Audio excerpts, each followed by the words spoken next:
held a spirited self-determination to try out all that life had to offer. Her grandfather was an emotionally remote yet tender and indulgent man who slipped Mathilde sugared almonds when she was reprimanded. He was 80 years her senior and shared his house with his spinster daughters, both in their 30s. Aunt Isoline and Aunt Lucie were contrasting and marked influences on their charge's developing character. Auntie Tine loved music, a party, stories and clothes, and opened Mathilde's mind to the possibility of a life of romance. Auntie C, nicknamed the Sad One by her niece, was dutiful, virtuous, and a high-minded substitute for a real mother. Mathilde loved Lucie's balanced calm, but would share her periodic fits of depression, during which Lucie wrote poems she never dared to offer for publication. One of these involved a stream which Mathilde was told represented devotion, patriotism, and sacrifice.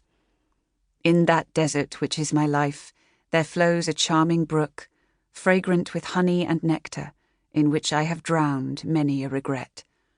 The poem implanted a desire in Mathilde, at all costs, to die as a martyr for France, as she was to recall at a time when she was puzzling out the arc of her life.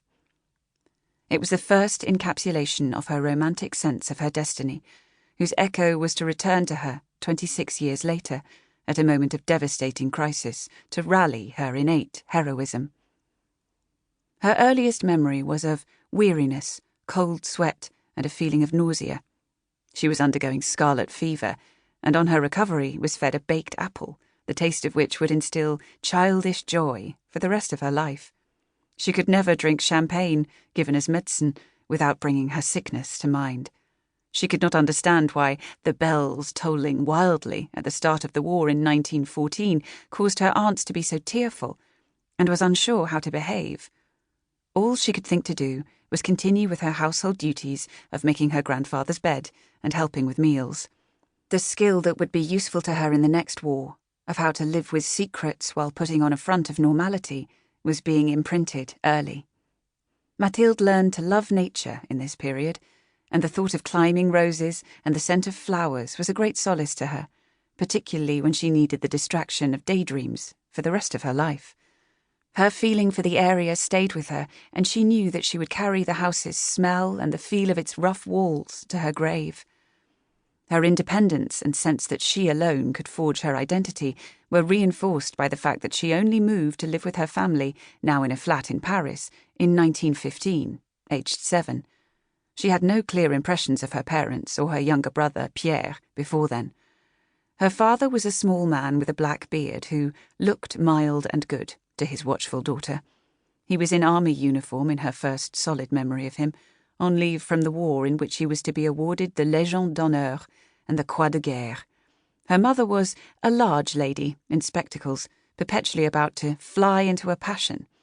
After being the centre of attention in the Jura, Mathilde felt her parents were so in love with one another that they excluded her from family life and explained nothing to her, whilst simultaneously reproaching her for being a mediocre pupil. She was always circumspect with her mother, Jeanne Bellard, and complained about her lack of affection, but hardly ever mentioned her father, a shadowy figure who was possibly withdrawn through his experiences in the war. Despite the help Jeanne later tried to give her daughter at the most tumultuous moments of her life, Mathilde never integrated into her family or found it easy to forge empathetic relationships. Her self-directing streak would be her essential and influential compass in her later adventures, but one that came at the cost of the ability to recognize true attachment to others. At the same time, she was always torn between being engaged with hubbub and community and longing to escape to the peace of a rural existence, and was often at the mercy of events in her immobility between these extremes. During her frequent stays in the mountains, Mathilde followed the progress of the war on the Sad One's map, and developed a hatred of the Prussians or the Boche. In the quiet environment, where feelings were not shown or spoken of, she craved love, and fantasized about being a war widow.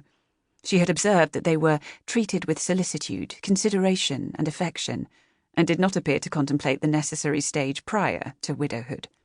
She became closer to her brother when they caught whooping cough in 1919 and were quarantined together. It was an experience.